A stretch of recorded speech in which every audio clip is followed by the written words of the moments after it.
Blessings, everyone, and welcome to my channel. My name is Cassandra, and you are watching Spotless Mind Tarot. So, I'm making this video because I am often told that I look much younger than the age I actually am. And ironically enough, I'm recording this off camera. So, if you're new to my channel or you've never seen me before, then you can click on one of my monthly tarot videos for reference or even check out my Instagram page. I decided not to do this on camera because it's a lot easier for me to speak and articulate the messages I am trying to convey. And quite honestly, cameras put me under a lot of pressure. Also, I have written a script for this video, and I'm not exactly one who could read a teleprompter, so my eyes won't be looking at the lens at all, and that might be distracting for some people. People usually tell me I look like I'm in my early 20s, sometimes as young as a teenager. Although, as I do get older, I'm starting to think that these compliments are just flattery. I mean, yeah, there are women who look very young, but you could also tell that they're not. You could tell that they are a more mature woman. At the time that I'm recording this video, I am 38 years old. And I'm starting to get wrinkles around my eyes and my jaw, and also my hair is beginning to gray. And still, people will tell me just how I look much younger than I actually am. This inspired me to make a video about my so called anti aging secrets, or I guess you could say the secret of eternal youth, which isn't necessarily about looking younger, but it's about embodying a youthful and vital energy force, which exists all around us, and you're more than capable of tapping into. It just so happens to be what I've been tapping into throughout my adult life. The short answer to it all is that it's all in the mind, but the short answer isn't always that clear. So let me explain what I mean by all of this and let you guys in on my so-called anti-aging secrets. What is eternal youth? What is anti-aging? The short answer is it's a state of mind. It's something that you believe with your mind and embody with your heart. It's an energy that you come into through a daily practice and lifestyle. The best way to describe it is that it's an embodiment. If you embody the feeling and concept of being young, being full of youth, you become youth or vitality itself. In my practice, I recognize and honor many goddesses, and one of them is the triple goddess. You might be familiar with the imagery of a triple moon and three phases. This is usually associated to Wiccan practices, but the concept and imagery of a triple goddess or a goddess in three forms could be found in many religions and spiritual philosophies all throughout history. The triple goddess I'm referring to is the maiden, mother, and crone. These are the three stages of womanhood and of the female path. This goddess represents the stages that a woman goes through. The maiden or virgin is a woman at her youngest, in her youth. You can see her as a virgin in the physical sense, as in she's never had sex or she has never carried child and gave birth, or in the archetypal and metaphysical sense, as a woman who is pure. She is untouched by, I guess you could say, masculine force. You could also see virgin as being a title. And there were women like the Virgin Mary who could have arguably been a temple priestess or a woman who represented that young, untouched feminine principle. Then we have the mother, which is an archetype and also a physical manifestation. Even if a woman never has children or physically goes through pregnancy and gives birth, a woman will always be a mother. A woman carries all eggs she will ever carry in her lifetime in her uterus. And these eggs are the eggs that she carried while inside her mother's womb. In fact, some of our cells were living inside of our grandmother's womb for a time when our mothers were being created during pregnancy. And so the womb is a very powerful aspect of what it means to be a woman. And that's not to discredit transgender women, but on a biological level and in the history of humankind, the womb is what I like to refer to as a portal. So the mother is a feminine aspect that I guess you could say has been pierced by a masculine force. And not only just physical contact, but more importantly, through practice and through a natural occurrence in her lifetime. The mother is one who gives birth to new ideas and new concepts. The virgin is pure in the sense that she does not embody new concepts or ideas. She goes with what she knows. The mother has been pierced by a force that opens her to something new she's never experienced before. And from that, she takes what she learns, plants her seeds, and births something completely new. Then there's the crone, which is the final stage of womanhood. This is post menopause on a physical level. This is when a woman enters her final form. She can no longer give birth. She no longer has the youth and vitality that she once had carried within her womb. Her eggs are gone. She is no longer fertile. On an archetypal level, she can no longer give birth to new ideas. Her body is no longer planting seeds. What she has now is wisdom. It's all the knowledge that she's cultivated up until this point.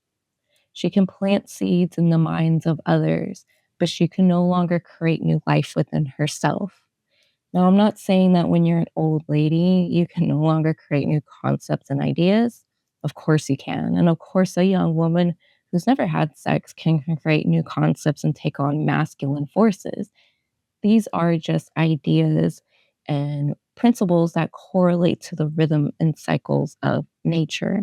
And that's important to understand when it comes to youth and when it comes to how you perceive yourself. There is a Greek goddess that represents eternal youth and vitality, and her name is Hebe or Hebe.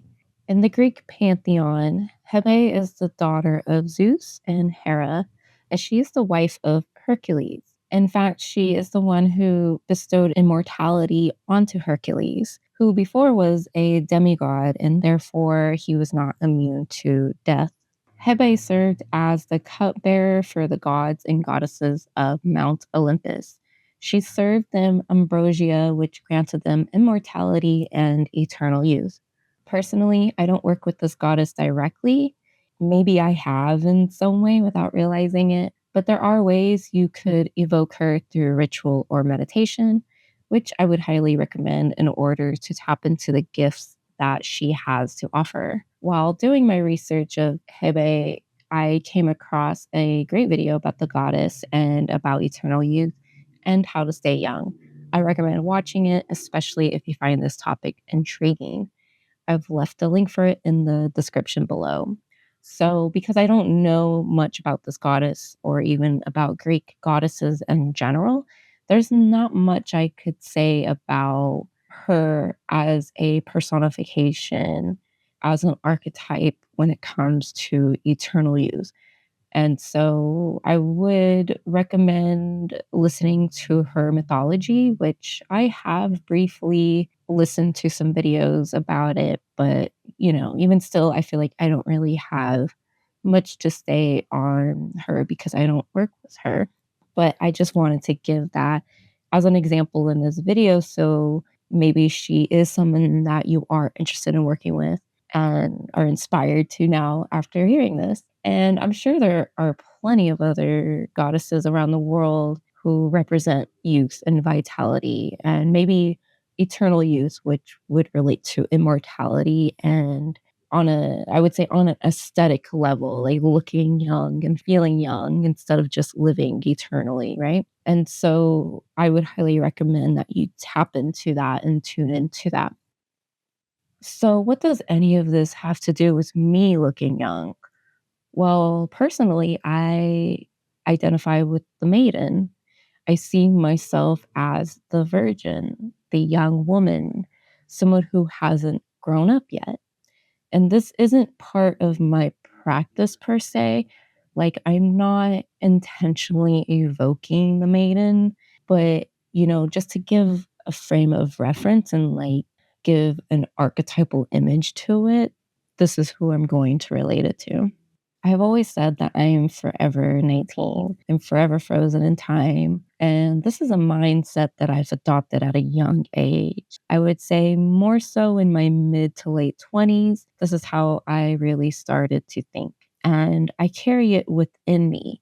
I embody that concept. I embody the idea that I am young, that I am full of vitality, that I am pure in the sense that age, time, the material world does not define me. I carry that with me, and people can see that. I'm approaching my 40s, and yet I still feel young. I will say, though, that my body is starting to feel a little older, but I'll admit that I haven't been taking care of myself too well the past few years. I've said it many times before that the past 4 to 5 years have been a deeply transformative time for me. In fact, I'll even go as far as saying that perhaps I'm now in my mother phase, even though I do have children already. I already am a mother physically, but when it comes to that piercing of the virgin that makes her a mother, something happened in my life to where I can never go back to who I was before. I've basically crossed a threshold. So that's one way of looking at aging or embodiment.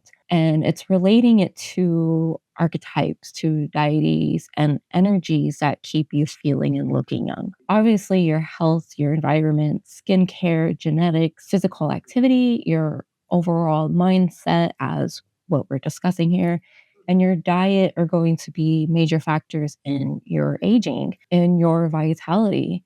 So I will discuss what I do in these areas. And I guess you could say that this is my actual like anti-aging secret, at least when it comes to physical looks.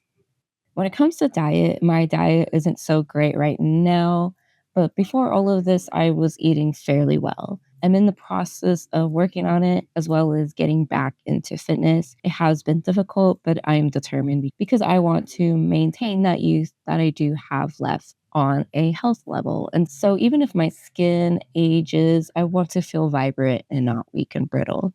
When it comes to diet, I cut out a lot of sugar, a lot of processed food for a time. I still ate carbs, but a lot less than before. I was focused on consuming protein, so whatever gave me protein, I would go for that.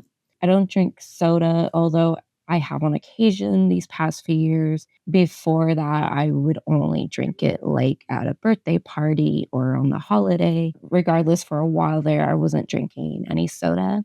I hate to drink it, honestly. And once you cut out the junk that's in modern American diet, especially sugar, when you either cut it out completely or cut back, you'll realize how horrible all of this stuff is for your body. My main indulgences would be ice cream or chocolate. Nowadays, I can't really eat milk chocolate. It has to be dark. The darker, the better.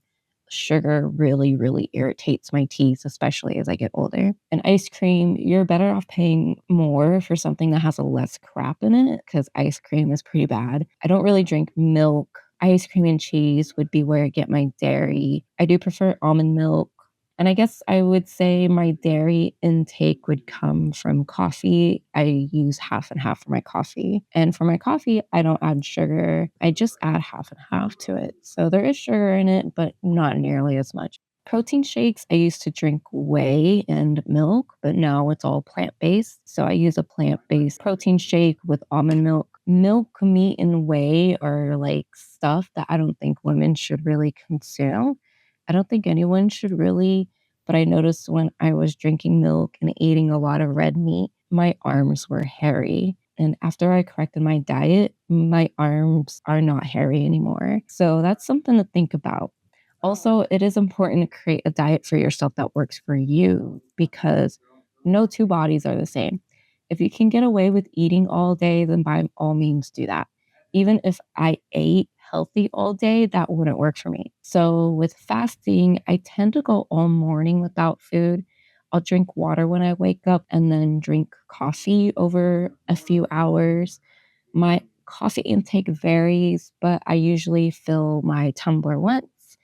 And I'm assuming it's like 12 ounces, maybe like 18 at most. Sugar is really bad for the gut, especially if you're like me and naturally just have like a childbearing gut.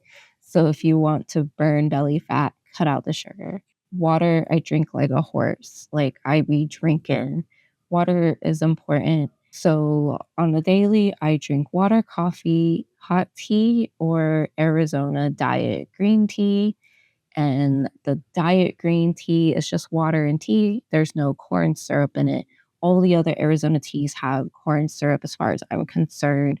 There might be some others that don't, but the Arizona diet green tea, no corn syrup. So even if you're getting Arizona tea thinking you're doing something, if it's got corn syrup, you're really not. And it's another evil thing you want to cut from your diet. It's really hard to get away from it. Like corn product is like basically the king of GMO food. Like they put it in everything. So it's hard to avoid it if you're eating American diet. Chicken is great. If I were to give up meat, which I hope to do one day, I will continue to eat chicken and perhaps fish. Chicken is like the potato to me. There are many ways you can cook it, and that's just phenomenal, right? So, intermittent fasting. So, I mentioned before that I do fasting. I didn't really finish what I meant by that. I'm probably not doing it like on a scientific level, but basically, what a normal day for me, especially once I've developed a healthy routine, I tend to just drink water, coffee in the morning. Maybe I'll eat something or I'll drink protein shake, and then that's it. I usually don't eat again until dinner. There are days when I don't eat at all and I eat dinner. And for me, that works, and that really does help you if you are working out, especially if you do cardio. That's going to really help you burn fat really quickly. And intermittent fasting is good because this is something that you can develop over time. I just gradually taught myself not to eat so much. Most people are eating for pleasure, meaning what they are eating has absolutely no nutritional value or benefit for you whatsoever. And so it's just pleasurable to eat. Over time, I would just start eating when it was necessary. And when you do start to eat more healthy food, you tend to eat less because all the unhealthy food will have additives in it. And so it makes you want to consume more. And so that could be a cause of overeating. If I don't feel sick or dizzy, then I also don't find a need to eat. If my mood starts to drop, then I'll consider eating something just because my blood sugar is probably low. So for fitness, for a time I was working out 3 times a week. I was doing high intensity interval training. And for a while, I was also doing these little runs around my neighborhood. I wouldn't run the entire time because I could just not figure out how to do that. But I would go out and do my little thing. So I would run for X amount of time and then walk for a little bit and then run again and then walk for a little bit. Like I said, past 4 years have been bad. So I don't work out like this anymore. I'm working on it though. And it's been a very slow process. I do feel weaker than before. I am approaching my 40s, but I am also very determined to get a fit body back, to have a better diet. And I would say it's been hard because of what I've been dealing with, of dealing with PTSD and depression. And so it is hard to get back that using that vitality. I'll even say that I feel like my aging has actually increased while I've been depressed. Like I feel like I've been aging more than I normally have, being depressed. And so mood for sure, is something really, really important. And I think that's great advice. Even if you're going slow, you're still going. At some point, you'll reach a peak where you can take it to the next level and then on to the next. Good health is a lifestyle. And if you've been off the horse, you can just start writing again. You got to build up to it. The most important thing is to accept where you are, love your body and your looks in the moment that you are in right now.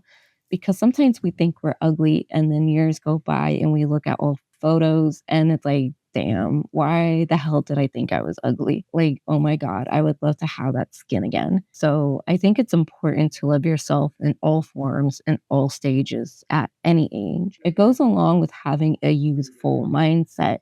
And I honestly believe the more you love yourself, the more your body responds to that message and the more weight loss you'll see if that's your goal, or the more muscle gains. Overall, the healthier your diet will become as well, because if you start to see junk food as something negative and bad for your body, you're going to start rejecting it more and more. Have conversations with yourself. Having conversations is the best way to get to know yourself. This is all part of fitness. I've never gone to a gym. I do all my workouts at home. There's dozens of online resources. YouTube is free. I get all my workouts from YouTube. So you don't need to go to the gym. I guess unless you're into lifting weights or even being with the gym community, and maybe you can't afford a home gym or have room for one. So by all means, go to the gym if that attracts you. But if you're not into that, then do it at home. Sometimes I do it in my room and I have a small space to do it.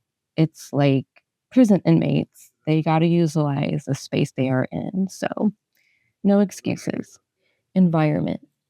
Well, I live in a very, very hot desert, and it's very dry. And throughout my adult life, I've been a hermit. I spend most of my time inside. However, getting sunlight is so important, so I'm not suggesting that you live inside like me, but this is just how I've lived. So the plus side to not being in the sun is not getting any sun damage. In the summer, I wear sunblock on my face. It can get up to 115 degrees Fahrenheit where I live. Wearing sunblock on my face is to prevent the sun damage and aging. I'll wear sunblock on my body if it's necessary, but I don't like to do that. So usually if I go swimming, that will be the time I do it. Or if I am in the sun for a prolonged period of time, which isn't very often, then I'll consider wearing it. So I would say, especially like on my shoulders and neck area, I've got this love hate for sunblock. I mean, there's something wrong with slopping chemicals all over your skin to block out the beautiful sun from touching you. There are some studies suggesting that your diet can prevent sun damage and all that. There's also natural ways to block the sun from harming your skin. I mean, it's whatever. It's what we do as a society, I guess. But I'm just personally not out in the sun as much. If I lived more up north, I would probably be outside a lot more. So not only am I inside, but I don't engage with people. The only people I'm in contact with on a daily basis are my spouse and kids. So I don't absorb much of anyone else's energy. I'm not influenced by other people directly. And I think that can play a factor. There are those people who we call energy vampires, people who just suck the life out of the room, people that leave you feeling drained afterwards. After you have an interaction with them, you're just tired and you just feel icky and weird and like you just don't feel good. I don't have to deal with people like that in most of my daily life. So nobody is really taking from me. I can't prove this does anything for your age, but it's just something to put out there. There are some examples of this when people break up from a relationship and they will begin to take care of themselves and look better than they did while in the relationship. You could say that the relationship was draining their vitality, and it wasn't until they broke away from it and focused on themselves again that they got it back. It is something you can gain and can gain more strength. You can gain more vitality again. I've gained and lost weight several times. I've carried twins at one point. And years after that, when I started a fitness routine as an adult, I became a size 0. After I had my twins, I thought, no way would I ever get my body back. And then I did, and then some. I actually lost a ton of weight after I gave birth. I was on birth control that's now discontinued. It's been pulled off the market because of lawsuits. It made me really, really sick, to the point where I couldn't eat like at all. I was eating cereal. Like that's all I could eat. It made me so sick. And so I lost a ton of weight after I gave birth, which is very, very unhealthy, but that's what happened. which brings me to my next part, which is medications. So I don't take medications. I took birth control twice for a year or so after my first and second pregnancy, and I haven't taken it since. It's controversial, but I don't think women should take birth control. I won't go into it here, but birth control has a dark past, at least with modern birth control as we know it. Humans have done things to prevent pregnancies for centuries, but the way we do it now, I think, is doing far more damage to our feminine bodies than it is doing good. I guess if you're not interested in having kids, then maybe you don't have to worry about it as much if you do want to be on birth control. But do understand that it's really unnatural to disrupt the natural body. I understand that there are women that do suffer with intense periods and painful periods, but I feel like, you know, there's got to be an alternative to that. There's got to be something else for you that can help alleviate that for you. I mean, I genuinely believe that you can cure almost anything, which is controversial. And some people might think I'm absolutely batshit crazy right now, but I'm just being honest. I don't do drugs aside from smoking weed. I was drinking for a while, but then I stopped. I try to limit that, and it was just beer. I'm not really into hard alcohol. In fact, as I get older, it's been a lot harder to feel like to just drinking it, and I don't feel good when I drink it anymore. I don't think I've ever really felt good. So, but yeah, as I get older, I really can't drink it. It's just really, it just, I don't know, it's just so bad. One of my grandpas actually attributed beer to his longevity.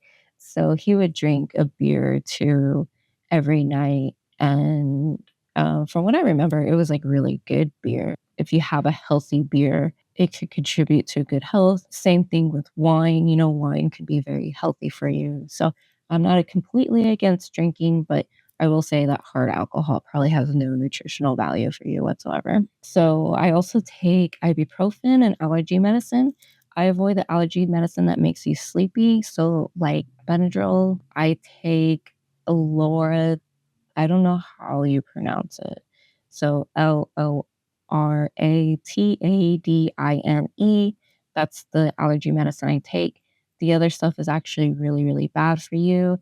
Benadryl can contribute to dementia, and so it's just bad. It's bad for your brain. You should probably stop taking it. But other than all this, I don't take medications. I don't really believe in a lot of it, which is another controversial thing to say, especially things like antidepressants. I don't think people should take those. From experience, as someone who has dealt with depression, I've overcome my depression on my own. Most of everything about my life is rooted in spiritual faith, and mind over matter is everything. And it's a very real thing to me. So I believe that most obstacles, especially that of the mind, can be overcome. And things like depression, it affects the mind. It is a mental state, it's a mental condition. Now, if you have a real condition, such as schizophrenia, then that is something that is out of your control, and therefore outside assistance is needed. And I'm not against antidepressants, but I'm also not for 'em. And I really believe that meditation and really tapping into yourself, into your soul, can help you overcome and even cure certain ailments like depression. And it's all based on my experiences and my practices that have helped me get out of really dark times. I genuinely believe that we could heal ourselves and we can overcome things. I've seen many others talk about this, from doctors and scientists to, just spiritual practitioners to shamans to gurus to anybody. You could really heal yourself. You could really overcome things that maybe society or traditional medicine says you can't. And that goes along with, eternal youth, with tapping into that frequency, into that energy, into that archetype, and believing in it to the point where it is a reality for you. Now, genetics, I mean, genetics is genetics. I honestly owe all of it to my maternal line. My grandmother and my mom are both health conscious. My grandmother also did not take any medications, and she was really into health and diet as well as fitness. My mom was a fitness instructor in her 20s, and I've always known her to work out. She would work out at home just like how I work out at home. And she had a really good skincare routine. I remember she would really invest into that. And, she also had a very specific diet. So I had some really good role models throughout my life when it comes to maintaining good health and skin, and also just being really self conscious of my health and my body. So genetics are going to play a factor in your health. From what I know, I don't have anything passed down onto me that would greatly compromise my health, other than perhaps I have some thyroid issues, which could have been passed down. So if you are born with something that's been passed down, then obviously that may or may not be out of your control. Again, I believe we can overcome almost anything or even everything, which I can't prove, but here's to hopeful thinking.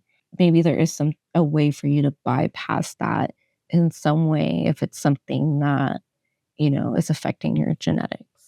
Skincare. So my skincare routine is really weird. There was a time when I didn't even have one. I will say skincare starts with diet and mindset. Your diet is going to show, especially on your face. I still get acne, and it's usually a reaction to something. It's good to find some acne face mapping images if you do have adult acne, especially because the location of the acne can tell a lot about what's happening inside your body. So I tend to get acne on my cheeks, chin, lips, and eyebrows. And these are the gut, digestion, stress, and heart. And yeah, I can definitely attest to that when I do break out in those areas. I could see how those areas are affected, especially my gut. Sometimes I'm really good with my skincare, other times not so much. I would say the past 6 months, I've definitely been more consistent because, I'm only getting older. And so, yeah, it's gotten better. I use a cleanser. If I'm lucky, I'll have 2 cleanser. I use a rice toner and also snail mucin. I also use a moisturizer. And I find skincare more important to me as I am growing older. When I was younger, I didn't see the need to have all these different products, and I would just use like a really good cleanser. Like I said, diet is more important than the product, and I stand by protein. When I was doing really well for myself, my hair was soft and full, and my skin was clear and glowing. And protein, water, and some kind of fitness activity are great for the skin. I would even suggest biotin or even like a skin, hair, nail supplement, although I think just biotin is good enough. Like, I have mixed feelings about like skin, hair, and nail supplements. But it is what it is. Like biotin, you're just going straight to the source. Mindset. In the beginning of the video, I already described the mindset and embodiment of eternal youth, as we are calling it, and how I said I'm forever 19. What it's really about is freezing time. So you're not concerned about aging on a daily basis. You don't think about your age. You might even forget at times what your age is. You don't see yourself as old or even young. You just see yourself as who you are. You're just existing. It's sort of like stopping time or freezing time. And this is a meditative practice, even to slow down and to stop time. It's like you live inside a timeless bubble or a timeless capsule. Everything about you is forever young, and you can draw inspiration from people who are in this bubble. There are many elders I'll come across on social media or YouTube where their whole aura and their whole essence is just timeless. They keep that youth. They don't put an age on anything. And artists are really good at this as well. Artists forever maintain their inner child because they are constantly creating and flowing. And that has a lot to do with the inner child as well as vitality. All of us are born artists. And at some point in our childhood, we used to draw pictures or coloring books. So art is innately, on an alchemical level, a useful act. It is the sun card in the tarot. It's so funny when 20-year-olds will talk about 30-year-olds and how they shouldn't be doing this or that because they're 30. And it's like, that kind of thinking is what's aging you.